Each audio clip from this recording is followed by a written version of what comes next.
సమస్య పరిష్కరించాలి. అక్కడిక్కడ గల్లీలలో తిరిగి సమస్యలు కూడా ఎండిపోయింది. ఏడ పట్టుకొని తాగాలి.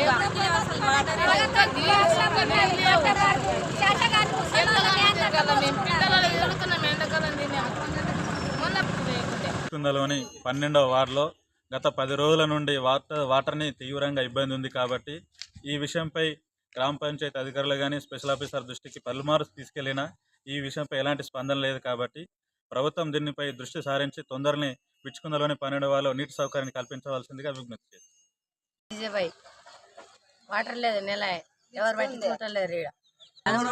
వాటర్ లేదు, కమ్మరు గుడి ఇది ఎవరు పట్టించుకుంటలేరు. మొగోళ్ళు ఆడేళ్ళు ఎవరికి ఒక ఇబ్బంది అవుతుంది.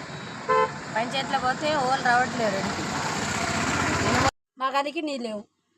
బిందెలు పట్టుకొని తిరుగుతున్నాం, గల్లి గల్లి తిరుగుతున్నాం. ఏడ నీళ్ళు ఉంటే ఆడికెళ్ళి మోసుకున్నట్టు 4 గంటల సంఖ్యలో మోస్తున్నాం నీళ్ళు. అయితే సరిపోకొచ్చినాయి మాకు. ఇప్పుడు ఎండాకాలం ఉన్నది, అన్ని బోర్లని బంద్ అయిపోయాయి, ఖరాబ్ అయిపోయినాయి. ఏ లెంబర్ చెప్తే పట్టించుకున్న పచ్చిండు. ఆడికి పోతేవి మేము చేయాలంటున్నారు. ఎట్లా చేయాలా? మేము ఏడికెళ్ళి నీళ్ళు తెచ్చుకొని ఆడికెళ్ళి తాగాలి. మేము ఫోన్ చేస్తే ఫోన్ లేపకొచ్చిండు ఆయన. మేము ఒకసారి బిందెలు తీసుకొని రోడ్డు మీద దండం చేస్తాం.